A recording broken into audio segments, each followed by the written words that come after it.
Murakoze, nitwa assistant leader trainer Nshimiyimana Alex. Banje kubasuza mwesha abakurikiye channel YouTube ya Rwanda Scout Association, by'umwihariko urubyiruko rw'abaskuti n'abanyarwanda muri rusange. Umuryango wa Scout mu Rwanda wifuje kubagenera ikiganiro ku bigendanye na accountability and discipline.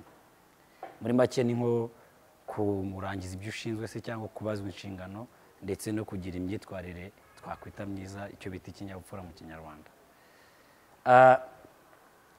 Muri rusange iki kiganiro kigenewe urubyiruko rw'abaskuti ndetse n'abakoze mu buskuti kugira ngo bamenye icyo kintu cyo kubazwa inshingano ndetse no kugira imyitwarire ihamye mu byo bakora.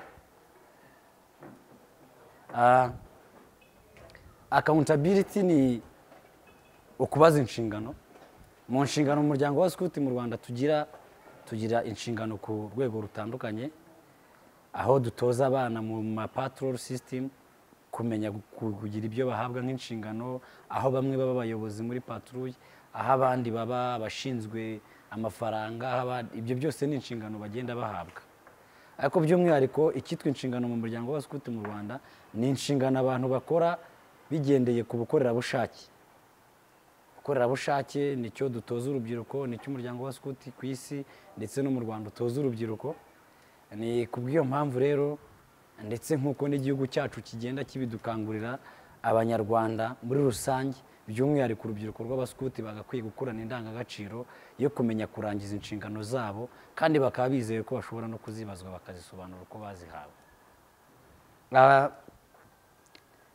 Iyo urebye icyerekezo cy'umuryango wa Scout mu Rwanda, umuryango wa Scout mu Rwanda ni umuryango wiyemeje ko muri 2024 uzaba ari umuryango w'icyitegererezo mu miryango irera urubyiruko, uzabasha kuzamura ubumenyi ndetse n'ubuhanga n'ubwenge bw'urubyiruko 100,000, bityo bikazabafasha kuba abaturage beza bishingiye ku indangagaciro z'ubunyarwanda.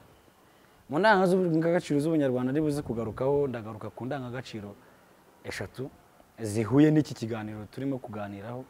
Iya mbere ni iyo gukunda umurimo, iya kabiri ubwitange, iya gatatu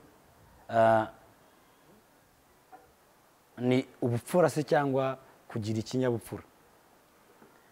Ibyo byose rero umuryango wa Scout mu Rwanda urabitoza, kuko nk'uko mubizi mu mahame remezo y'umuryango wa Scout ku isi ndetse no mu Rwanda hari icyo twita inshingano z'umuskuti. Inshingano ya mbere ni inshingano y'umuntu ku giti cye, duty to self, cyangwa se inshingano kuri njyewe ubwanjye.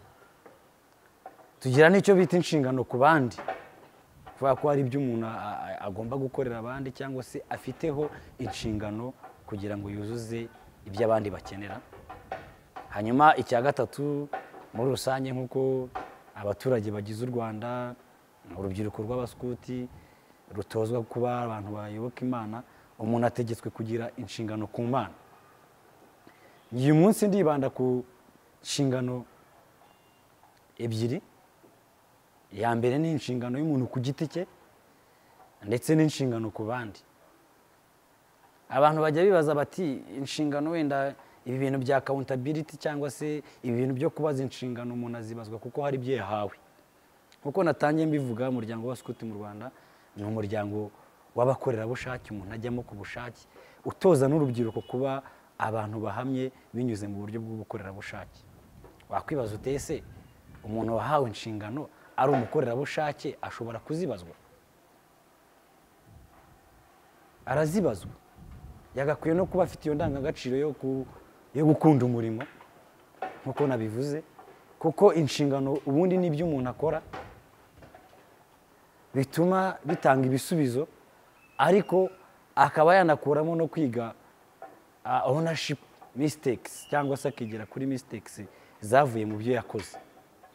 Ahubwo umuntu ahabwa inshingano, nyuma yo guhabwa inshingano ziba zigaragaza ibyo agomba gukora, yamara kugaragaza ibyo agomba gukora ndetse bikagaragaza n'umusaruro agomba kuba yaragejeje ku bantu nyuma yo guhabwa inshingano.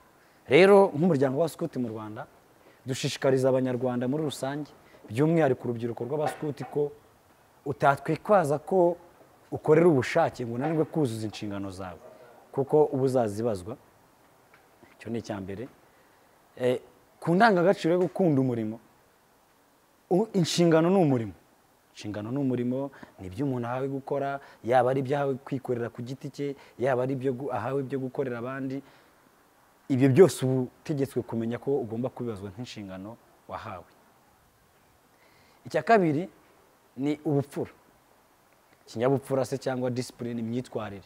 Hari abantu bajya bataramenya gutandukanya imyitwarire mibi ko ari cyo kinyabupfura se cyangwa niki, ariko ubundi discipline ni imyitwarire myiza aho umuntu ashobora gushyiraho ibimugenga kugira ngo abashe kugera ku byo yiyemeje.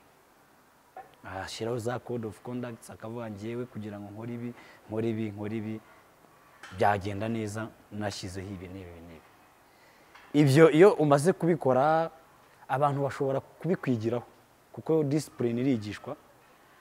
Ni nacyo dutoza urubyiruko rw'abaskuti kuva ku batoni kugera ku nkesha. Abatoni n'abana bafite imyaka 6 kugera kuri 12, inkesha ni abafite 13 kugera kuri 16, tukagira n'abahizi bafite imyaka 17 kugera kuri 20, ariko tukagira n'abafite 21 kugera kuri 25 ari bo twita ingenzi.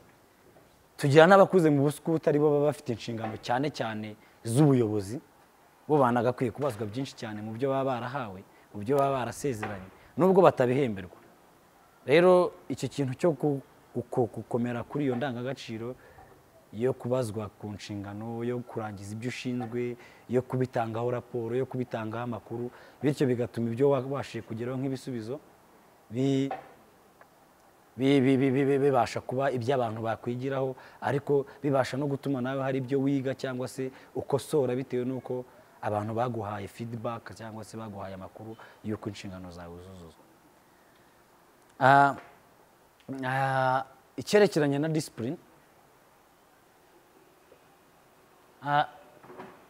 ku itegeko rya 5 ry'umuryango ry'abaskuti mu Rwanda, mu mategeko mu ngingo zigize itegeko ry'abaskuti, batwigisha ko umuskuti agira ikinyabupfura kandi akihangana. Ikinyabupfura ni bimwe mu bintu abantu bagenderaho bituma abantu babasha gukora neza ibyo bategetswe gukora. Ibyo nakwita nka discipline, aho usetinga ibintu uko bigomba gukorwa ukazabikora neza uko bikwiriye gukorwa ushingiye kuri ayo mahame se cyangwa ni. Rero tubitoza abantu binyuze muri ubwo buryo bw'ibyo tegeko kuri iyo ngingo yaryo ya 5.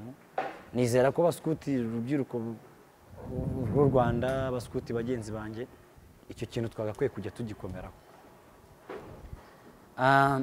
Ikindi kintu numva twakwiye kugarukaho ni ikintu cyitwa ubwitange.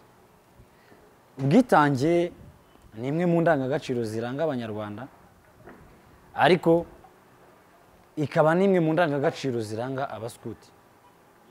Njye nterwa ishema nuko iyo urubyiruko rw'abaskuti rugize aho rukenewe, rugize ibyo rukenewemo, babikorana ishyaka ndetse nta n'igihembo babitegerejemo cyitwa amafaranga. Kuko muri no minsi urubyiruko dufite ikibazo cyo gushaka gukira byihuse, cyo gushaka kubona ibyo tutabasha kwigezaho mu buryo bworoshye, badushutse, batujyanye mu kazi kavunanye, cyangwa se bakanadukoresha n'ibindi bintu by'ingeso mbi. Abakobwa bagasambanywa kugira ngo babone amafaranga, abasore bakajya mu bindi bintu, bakababwira ko nibajya mu miti y'iterabwoba cyangwa se ahandi hantu bakura amafaranga mu buryo bworoshye babikora. Ariko dushimishwa cyane ko umuryango w'abaskuti mu Rwanda utoza urubyiruko kugira icyo kintu cy'ubwitange kuva mu myaka yabo y'ubwana kurenda babaye bakuru. Aho kera nkiri umuskuti muto ntarabasha gutandukanya icyo bita bonne action na développement communautaire. Nari nzi ko nyine iyo nkoze bonne action mba nkoze ikintu gikomeye cyane kandi gifitiye abaturage umumaro. Izi saha rero aho nabimenyeye namenye ko dufite inshingano kuri community dufite. Hari ibyo dukora bizamura iterambere ry'aho dutuye, ariko hari n'ibyo dutegetswe gukora nk'igikorwa cyiza. Ashobora kugera ahantu ugasanga umuntu atabasha kubona ibyo akeneye mu bwitange bwawe no mu bushobozi bwawe, ukabasha kubimugezaho. Rero nashishikariza urubyiruko ko twakwishyiramo indangagaciro y'ubwitange yo gukora dukoresheje imbaraga zacu, ubwenge bwacu, ndetse n'ibyo tubona hafi nk'imbaraga zidufasha kugera ku nshingano zacu, tutagamije gutegereza ngo harimo akantu, tutagamije gutegereza kugera ku bukire mu gihe cyose biduveramo ibishuko. Icyo kintu rero numva ari indangagaciro nziza yagakwiye kuranga urubyiruko rw'abaskuti ndetse n'urubyiruko rw'abanyarwanda muri rusange, ariko ndetse n'abakuze ndetse n'abandi bantu, kuko ubwitange butuma hari ibintu byinshi bigerwaho. Ikindi kintu gikomeye cyane numva navuga, muri ino minsi urabona ko twahuye n'icyorezo kidasanzwe. Muri bwa buryo bwo kubaza inshingano byose cyangwa bwo kuba accountable, buri muskuti cyangwa se buri rubyiruko muri rusange turasabwa kuba nyambere mu kwirinda icyorezo. Iyo ni inshingano yacu kuri twebwe ubwacu. Ngewe ubwanjye mfite inshingano yo kwirinda icyorezo cya coronavirus cyangwa covid-19, kuko niyuzuzaho inshingano yo kwirinda ndaba ndinze n'abandi, bityo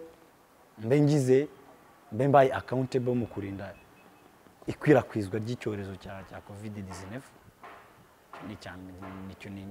Ni ikintu turaje inshinga nacyo muri no minsi, isi muri rusange, igihugu muri rusange. Nkaba nsaba ko buri muntu yakumva ko afite inshingano kandi agomba no kuyibazwa ndetse no kuyuzuza yo kwirinda ku giti cye, kugira ngo abashe no kurinda abandi. Umuntu negeze kubivuga, iyo umuntu yuje inshingano ze ku giti cye akanazibazwa, akibazwa ngo ku munsi nagakwiye kuba nakoze iki, ni ibiki ntakoze, ni ibiki ntakozwe neza, akabanza kubyibazaho ku giti cye, bimufasha no kuzuza inshingano ze ku bandi, ndetse no akaba yanakwibaza ibyo atakoze agakwiye kuba arimo gukorera abandi. Aha uhereye nko kuri icyo kintu nimaze kuvuga cy'icyorezo, ngewe ubwanjye ni nambara agapfukamunwa neza, ndaba nirinze kwandura icyorezo cya coronavirus cyangwa covid-19, ariko ndaba ngize n'inshingano yo kukirinda abandi. Umunsi rero nzajya mba nsohotse mu nzu mfite kubazwa ko ntari kuzuza inshingano zo kurinda icyorezo cya coronavirus, mbe nakabanje kubanza kubyibaza, none abandi nabo bakabanza kubimbaza. Hari abavuga bati ibi wenda ni ibya polisi, ibi ni ibya bagitifu, ariko izo nshingano dukwiye kuba accountable kuri icyo kintu cyo kurinda icyo cyorezo muri ino minsi. Hanyuma ntabwo ari ibyo byonyine, hari ibikorwa remezo biba biri aho ngaho byubakwa na leta y'u Rwanda, ariko hari n'iby'abaskuti natwe tugiramo uruhare mu kubaka, tuzamuye wenda uko muri kumbona kuri inyuma yanjye, hari bimwe mu bikorwa umuryango wa Skuti mu Rwanda ukora byagakwiye gutuma abantu bagira inshingano ariko bakanazibazwa. Iyo urebye inyuma yanjye ho gato ubona hari handitse ubufatanye mu miyoborere. Ufatanye mu miyoborere, umuntu afite inshingano zo kugira uruhare mu kuyoborwa neza ndetse no guteza imbere imiyoborere, aho nimba hari icyo asabwa agomba kucyuzuza ku giti cye, yamara kucyuzuza wenda akabaza abandi ko batabyujuje. Usanga umuntu wenda mu Rwanda batubwiye ko tugomba kurya neza. Kurya neza birasaba ko tugomba kugira akarima k'igikoni. Executive ari mu byo yahize, wenda w'akagari yari mu byo yahize, abaskuti mu rwego rw'amayinite hari ibyo bahize, ariko ugasanga ni imirire mibi iracyakomeza kuturwanya kubera ko umuntu atabashije kuzuza inshingano yo gukurikiza amabwiriza ndetse no kumva ko nawe ubwe agomba kugira uruhare muri ibyo bintu ubuyobozi budusaba. Nkaba numva rero muri bya bintu byo kubazwa inshingano za buri muntu agomba kubanza kureba nimba yujuje inshingano ze, hanyuma yamara kureba nimba yujuje ize, akareba icyo byagizeho ingaruka ku bandi, nimba yabashije kuzuza inshingano ze ku giti cye, byamariye iki community atuyemo, byamariye iki ubuyobozi afatanyije nabwo kugira ngo ibyo bagahize bubashe kugerwaho nk'umuturarwanda muri rusange. Mu Rwanda ni igihugu gishyize umuturage ku isonga. Natwe twumva nk'uko mu cyerekezo cy'umuryango wa Skuti mu Rwanda abantu bose barerewe mu muryango w'abaskuti mu Rwanda bagakwiye kuba bafite indangagaciro zo kuba abaturage beza, bafite izo ndangagaciro z'ubwitange, zo gukunda umurimo, zo kugira ikinyabupfura ndetse no kuzuza neza inshingano, bakaba banazibazwa igihe byabaye ngombwa. Rero iki kiganiro cyateguwe kubera ko tubona ko bikwiriye ko umuntu atagakwiye kwishimira ko hari inshingano ahawe. Dufate urugero mu muryango wacu, umuntu abakomiseri wenda w'akarere, komiseri wo ku rwego rw'igihugu, akumva ari fier yuko abaye komiseri, ariko ntiyibaze nyuma yuko mbaye komiseri ntegetswe gukora iki kugira ngo ibi bingize ko bitumye mba komiseri, nimva no kuri ubwo bukomiseri abantu bazavuge bati koko wa muntu yari komiseri. Usanga abantu benshi bishimira ko babonye inshingano, ariko bakirengagizwa ko izo nshingano bahawe bazazibazwa, bashyizwe mu mirimo, bashyizwe mu bikorwa, kandi ibyo bikorwa bagomba kubikora neza nk'uko byateganijwe, bakabikorera ikinyabupfura, bakabikora uko byagakwiye guteganywa. Rero numva tutagakwiye kwishimira ko duhawe inshingano, ahubwo twagakwiye no kwishimira ko inshingano twahawe twazikoze neza, abo twazikoreye bakabiduhereza mu ndangagaciro zo kudushimira cyangwa se zo kugira gute. Umuryango w'abaskuti mu Rwanda rero ni umuryango ugerageza kwita ku nshingano se cyangwa kwita ku gukurikirana abantu inshingano bahawe, aho ugenera amashimwe, ugenera ibikorwa, ugira ibyo ushimira certificates. Abakuze mu buskuti byo murabizi byitwa bya izitwa za BDs na Jirwel, ni ibintu abantu baguha kubera ko wabashije kuzuza inshingano. Twumva rero twagakwiye gufata inshingano zacu, ariko tuzi ko tuzanazibazwa. Ntituba abantu bishimira ko twashyize mu mwanya, twagiriwe icyizere, ariko ngo tuzaba abantu bazakorwa n'isoni batubaza bati ibyo badushinze, ibyo twashinzwe byamariye iki ababidushinze. Rero ni byinshi cyane na muntu yagakwiye kuvuga, ariko tugarutse kuri iki cyerekezo cyacu, umuntu nagera mu nshingano ajya abazi ko azazibazwa, kandi amenye ko inshingano ziwe ahawe ari izamufasha kugera ku cyerekezo. Rero abaskuti bayobozi, urubyiruko rw'abaskuti, abanyarwanda mukurikiye iki kiganiro, muzabasha gukurikirana kino kiganiro, numva umuntu aramutse yumva ko kubazwa inshingano ari zimwe mu ndangagaciro zagakwiye kumuranga, yagakwiye gukora neza uko ibintu yabiteganijwe, aho yagakwiye kugira codes cyangwa se bimwe mu bintu bimuranga byatuma agera kuri izo nshingano.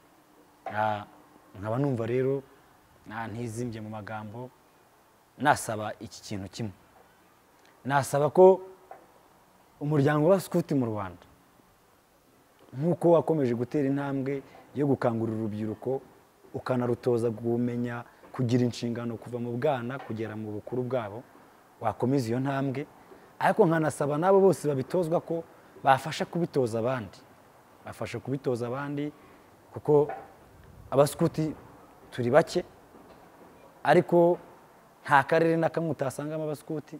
Umuskuti umwe rero aramutse atojwe icyo kintu akagitoza abandi 100, twizera nk'uko tubivuga ko twazagira abaturage beza b'igihugu cy'u Rwanda.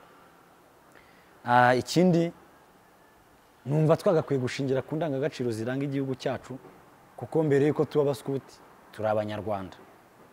Ubuyobozi, umukuru w'igihugu, yaba abayobozi aho turi, badusaba icyo kintu cyo kuba accountable, cyo kubazwa no gukurikira neza no gukora neza ibyo dushinzwe. Ntituremere kurusha inshingano, kuko hari igihe usanga umuntu ahawe inshingano, aho kugira ngo inshingano ziba arizo ziremera, ugasanga umuntu niwe waremereye kuruta izo nshingano. Nkaba rero numva ngewe nk'umusanzu wanjye nk'urubyiruko, ariko urubyiruko rw'umwihariko rw'abaskuti, nashishikariza abagenzi banjye b'urubyiruko ko tugomba kurangwa n'ikinyabupfura mu byo dukora, tubikora neza, ariko tukaba tuzi ko ibyo dukora byaba ari ibyacu twikorera, bifite ingaruka nziza kuri community dutuyemo. Ariko nkanongera kubashishikariza no kubibutsa ko iyo umuntu ahawe inshingano, aba ahawe akazi, ahawe imirimo, azabazwa uko yakoze, yazishimira kubwirwa ko yakoze neza. Nkaba numva rero igihe dukora imirimo turi mu nshingano z'ibyo twahawe, umuntu yazajya atekereza ko igihe cy'inshingano yahawe, nabaye komiseri w'imyaka 4, igihe zizaba zirangiye, ugomba kubazwa nimba, ugomba kubanza kwibaza we ku giti cyawe, ariko ukanabazwa n'abaziguhaye nimba koko warazujuje neza. Rero nizimbye mu magambo, ndashimira umwanya mwamufashe wo kumva iki kiganiro, ndanabararikira ko ari ubu ngubu ari intangiriro, tuzakomeza kugenda tuganira, tuzakomeza kugenda dusoma commentaire, mwakora subscribe kuri YouTube channel yacu kugira ngo mujye mukomeza kubona ibiganiro bigenewe urubyiruko rw'abaskuti, ariko bidaheje n'urundi rubyiruko k'umuryango w'abaskuti mu Rwanda. N'umuryango udaheza, ufunguriwe bose, kandi ibyo dutanga nk'inyigisho ni ibintu bifitiye abanyarwanda ndetse n'urubyiruko rw'abaskuti akamaro muri rusange. Murakoze.